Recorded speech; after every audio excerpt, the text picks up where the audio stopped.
right, here I am at the beautiful Mount Shasta City Park with Willow. Willow, right? Willow Star. What's going on, Willow? Willow. I am just here at the park, one of my favorite places to be on a Sunday. As I was driving in, I was like, if we were at the beach, it would be like if I lived in Southern California, it's going to the beach. You know, this is where everybody comes to be. And Drum Circle is one of my favorite outlets for healing, connecting with spirit, connecting with community. I came here to do contact jam, which is one of my other favorite things to do. And my friend wasn't there, so I started talking to you. What do you get most out of the contact dance? I'm kind of familiar, but like, what do you, maybe from a healing perspective or just as a person, what do you get from contact dance? Or maybe describe it. Maybe. Yeah. So for me, I was diagnosed with metastatic breast cancer, stage 4, 7 years ago. And I was not living an aligned life. And the cancer diagnosis, when they say like you have 2.5 years to live, you know, it definitely wakes you up into, you know, for me it was what's not right in my life, and pretty much nothing was aligned. And I was connected to ecstatic dance, which is the stepping stone for me to contact dance. So ecstatic dance is, the only rules are no alcohol or drugs, no shoes on the dance floor, and no talking. And so people just dance like crazy. And you move your emotions. So this is something I find that we generally don't do in our lives. So the music is very curated to bring you through a journey. So the contact is the next level. So a lot of people at ecstatic will like to contact with people. So it might be, you know, somebody puts their arm out and you're just kind of like being in this connection with somebody else's body. It's got a lot of acrobatics if you want, you know, where you're kind of like lifting people and flowing people. But the idea with contact is you're always keeping one point of contact with the other person that you're dancing with. I didn't know that. Yeah, wow. So it's really cool. So here, I can show you on a string. Yeah. So this was a person, so I would come up and I want to get consent, because you don't want to just be a creepy person just going up and touching people. Of course. So I put out my arm, and then they put their arm out, and then I'm like, oh, they're a yes. So then I'm going to lean in. So then I can just bring different body parts. I can bring my hips, bring my neck and head. And so I could be doing this with the ground. Yeah. I could be doing this with a person. I could be doing this with a rock or a boulder. It's just a way of like, it's attuning to another human and like feeling like, is this person, you know, do they want more of my weight? What's their energy? Are they feeling sad today? Maybe I'm going to give them a sweet caress, or maybe I want to play with them, and maybe we're going to get like silly and saucy, you know? So for me, intimacy and connecting with humans has been a huge part of my healing, and nature. So I dance a lot with nature and you know, trees and rocks, but getting to dance with a human and like attune with your heart to their heart. One of the teachers said, all you need to do is plug your heart into their heart and don't worry about anything. Get out of your head into your body and just see what magic happens. I even noticed as you were talking there, and maybe people watching could see, but you had made a gesture towards your breast as you were talking about the healing and the connection, and you had this really like blissful look. So it's obvious that like the healing process you've taken, that this has been very integral to that. Yeah, it's been a huge part. And through this community, I've connected with healers, you know, acupuncturists, Reiki masters, people who do energy clearings.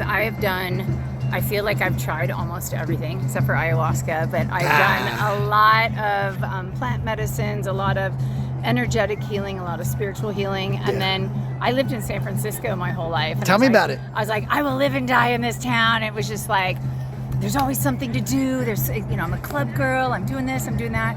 And then during COVID, the city shut down, and it really, like, I couldn't dance. Everything was, people were really in fear space. And so that was really hard on me.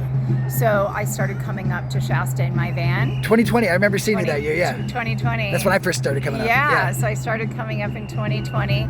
And the more time I spent on the mountain and with people who had kind of more of a belief that I did, like being in nature is the best thing I can do. Not touching people is not healthy. You know, get your immunity up. This is everything that I do to heal cancer I've never had COVID. It's been, however many years. So I started coming up here and just finding that other people who believe in this kind of healing, who want to be in nature, I just started coming up more and more. And I would just like kind of go home to grab a few things. And then finally I was like, I need to move. And so I moved up here last year. That is so cool. No way. So like, were you able to bring some of this energy like back there? Yes. Would it drain you when you went back? Yeah. So I would go back and I would notice, I used to be excited to go back to San Francisco no matter where I'd been traveling to. And then it became like a dread. And I was like, oh, I don't want to go. Because what I realized, and I think a lot of people who live in cities, we don't notice it until you get away, is how, and that's a good beat. We can go dance after this. Yeah, we can dance. I'll show you some contact. And what I noticed was the energy of the city is like this. And that's how my body was. Always. So no rest. No rest. Yeah. It's this constant, I have to go to the grocery store. I have to time it at the right time because if not, it's, there's going to be traffic on the freeway. To go somewhere that takes 10 minutes on a straightaway could literally take an hour at the wrong time of the day. And then I'm getting there and it's like, I have to find parking. And then people are all angry. I do going to the DMV up here is like the best thing ever. Everybody loves the DMV. And it's just like you go in, everybody's happy because they live in nature. They don't live in traffic. And I get it. Like some people have to live in cities. And what I tell people is just make sure that you're really getting into nature. And if you can't get into nature, put some plants on your balcony, watch meditations that have, visuals of nature. Our body doesn't really know the difference, whether we're there or not. So if you just imagine, I'm sitting next to this tree, but you're literally just sitting next to on your patio, with a cement, but you feel the energy of the tree. And the more you're in nature, you can bring that with you. So wherever I go, the mountain, she's with me. Like I bring the spirit of Mount Shasta, and I feel like so many of us do that. Once you've been here, you're like, Shasta, And you got to go get recharged if you leave for too long. Yeah, for real. So this has just been another level of my healing. And so was the cancer, was that like a big part in the had you already transitioned to this like type of frame of mind? No. Well, so it was there. What I recognize what the cancer journey has done for me is I'm remembering all the times I've left myself, all the times that I've went off of my path, because like my path was so clear and I'm like, ooh, I'm over here, oh yeah, whoa, I'm swirling.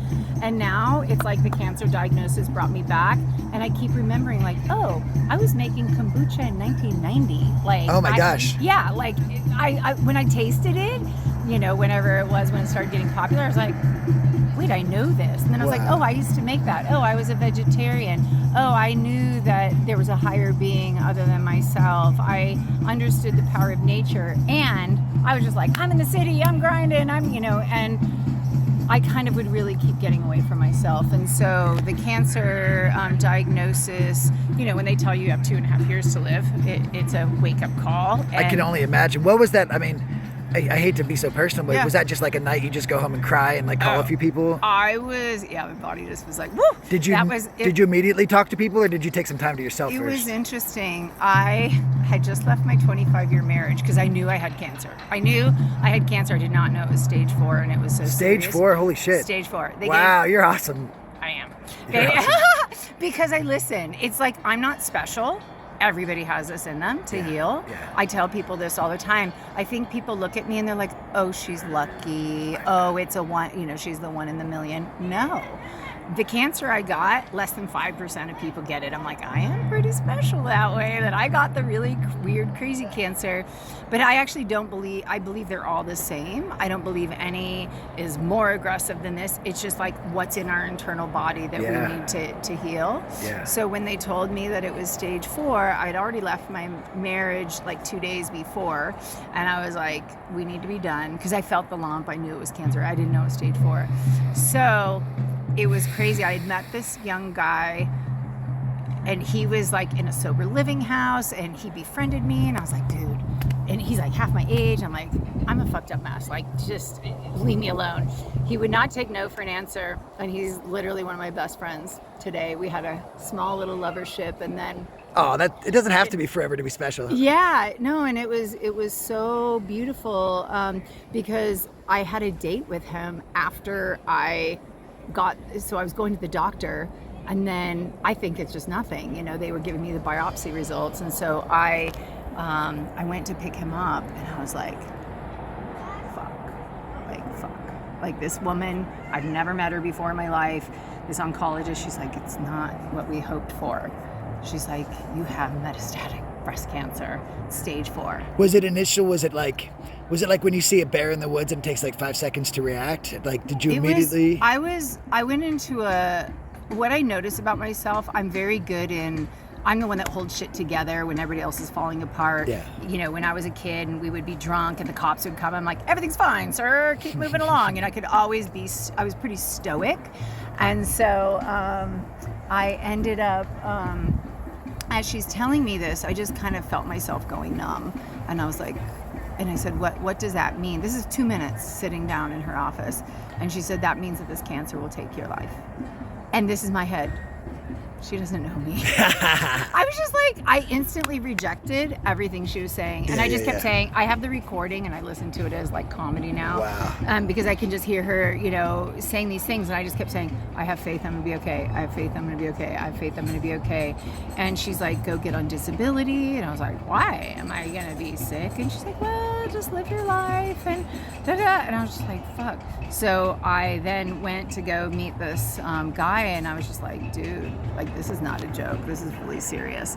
And it was great because I knew him just enough that he wasn't falling apart, but he was such a good kid and has raised in like this really solid Christian family out on a ranch in New Mexico. And he was just like, he could hold that space for me. It probably felt really good to be able to be there for you. Oh, yeah. And it's something I tell him. I'm like, you were my angel. Like, to be able to, we sat for 5 hours at the Golden Gate Bridge, and I'm just watching the, kite surfers and watching the families walking by, and I'm just like, oh, they didn't just get diagnosed with cancer.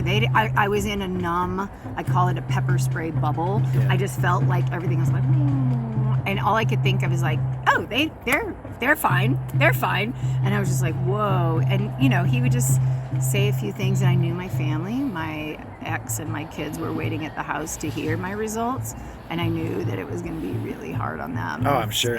Because then you're stuck with like how you feel and worrying out how they feel, and it's just like this crazy magnification of exactly like holding, like, I'm gonna be fine, don't worry. Yeah, like, yeah. And that's why it was so. That's why I was like, God put this guy in my life to like hold space for me in that space, and you know, in the family we all fell apart, and then it's been a 7-year journey to healing, and I'm living with my 2 kids on our land, and your kids are here with you? Yeah, they're 26 oh my gosh and 27, and we're doing lots of family healing, and yeah, and they both are, my son's a drummer, my kids, both of them are drummers, and I probably know them from here. Yeah, so on their spiritual paths as well. So yeah, so cancer's been the biggest blessing in my life. Like, I am so grateful. So I make content for other people, and I love what you're doing here because cool. This is what I believe is the more we all share and we can hear each other's, you know, like we all are more similar than different, you know, on most levels. So I think that the more that we share our stories, that the more people can heal. And I believe we're doing it, you know. Have you ever would you consider your cancer like a spiritual awakening? Totally. Did you have any spiritual awakening outside of there? Before, yeah.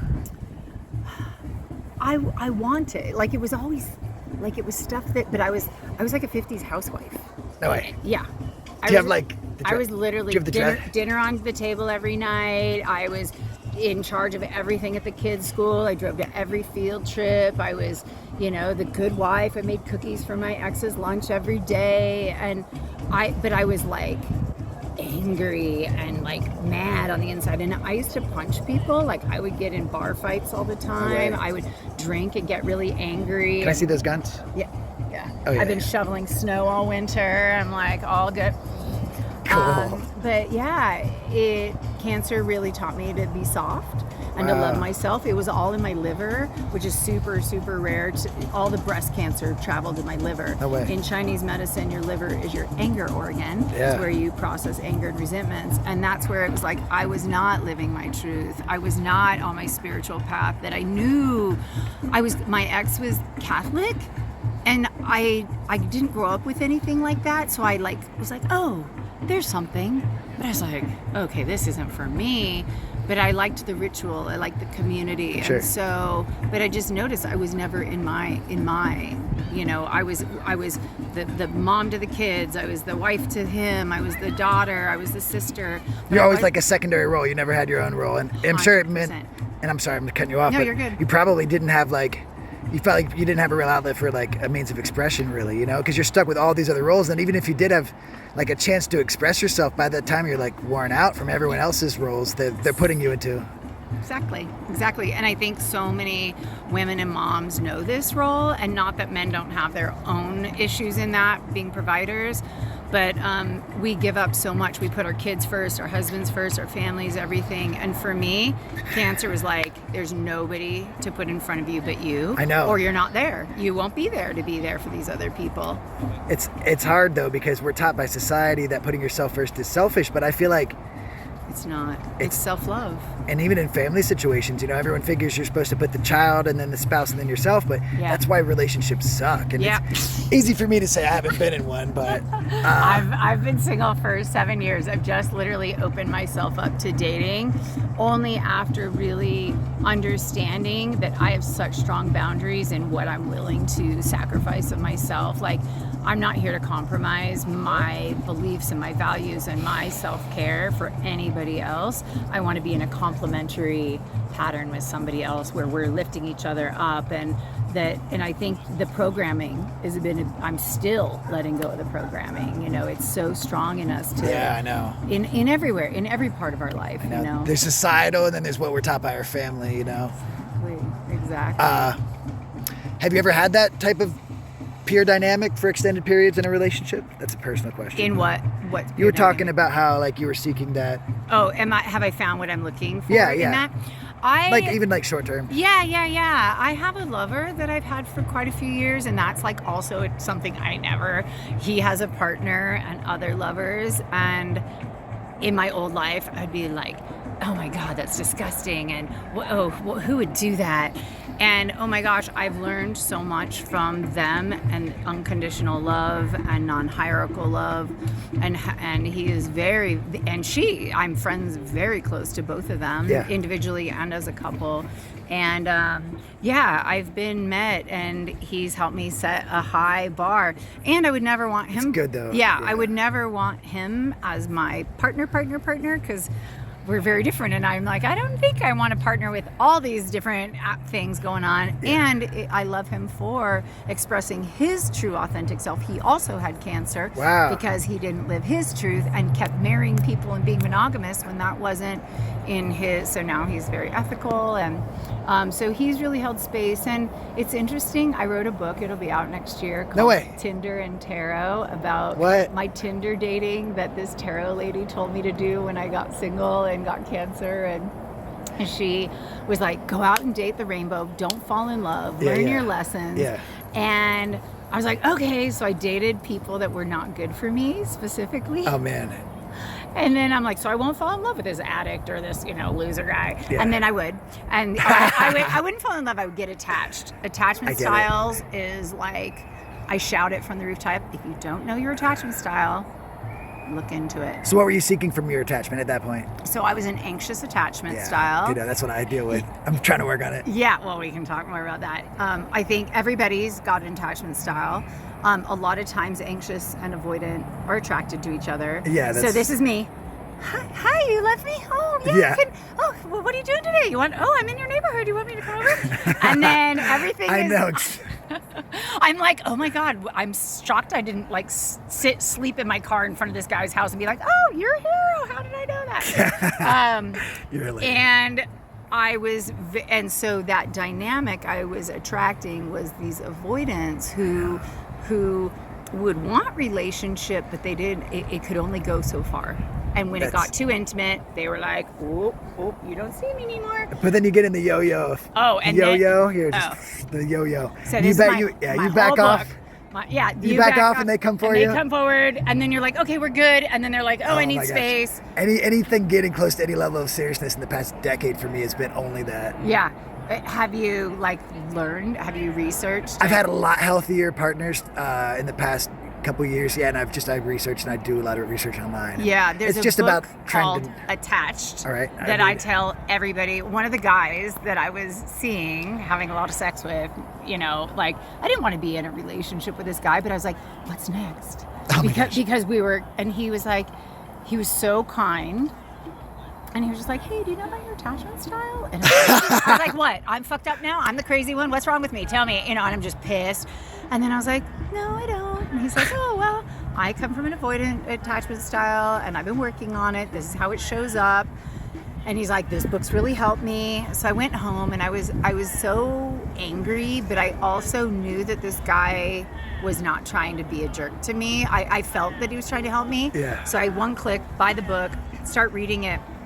And I'm just crying because I finally feel not crazy and not needy. And I was just like, oh, I'm just not getting my needs met. I'm not in secure attachments. So it changed my life. Anybody that knows me, they would say Willow Star attachment styles, because I talk to everybody about it. Cool. With your parents, your kids, your coworkers, your spouses, your lovers, whatever. It can affect every aspect of your life. Yeah. So now I'd say I'm in the secure space, and I can flip anxious or avoidant. I did it last week, and I was like, oh, look at that, still there, But now I'm aware of it, and I can say, oh, this is showing me that I'm not in alignment. Just like cancer. A cancer tumor is telling me I'm not in alignment. A headache is telling me I need more water. It's just like I look at the things in our life as things that are telling us what we need. Yeah. And not to push away, the things that are calling to us because it feels edgy or, whatever. It's like leaning into it. So what do you feel called to now? Just in general, open. In general? In life, just anything. So I started a nonprofit. I'm one step away from getting donations, called Branches of Hope Healing Haven. And my sole purpose is also something that we all need to find. What is your purpose in life? If you're just sitting there at a desk job all day and you don't like it and it's not passionate, that's not your purpose. And it doesn't mean you have to quit that job, but what is your purpose? So I had no purpose. I was just in service to my family that didn't feel like, that wasn't resonant. So right now, I support other people who are healing cancer. I make videos every day. Cool. And the idea is that I'm going to host people on my land that I have here now and show them my lifestyle, and it's called Weekends with Willow, and it'll just be immersion of just getting to be with me and seeing how I live my life, because the videos can only show so much. So that caretaking the land, growing my spiritual practices even more, but for me it's just like whoever will listen, so that's why I love what you're doing, because the more people that are like us showing different lifestyles and just letting people have a little bit of a different perspective, or to me it's like, can I plant a seed for somebody that they can take and run with it? I do one-on-one coaching, so all of that I'm building right now. So you have a business side to the life coaching and such as well? Yes, exactly. Do you want to plug any of your business stuff? So you can find my website. I'm Meet Willow Star, MEET Willow Star. I have a website that has links to my YouTube and my Facebook and Instagram, and then I'm on TikTok. Make videos there almost every single day. Cool. Meet Willow Star, and wow. I've got a link, and I share everything, and there's nothing that's off topic. So. No way. Cool. I feel like we could talk on and on. Maybe I'll interview another time. Yeah. But let's go. Maybe check out the dancing or something else. Thank you so much. Yeah. Here, hug. Meow, meow, meow. Thank you for having me. Thank you for doing this work. That was fun. Yeah.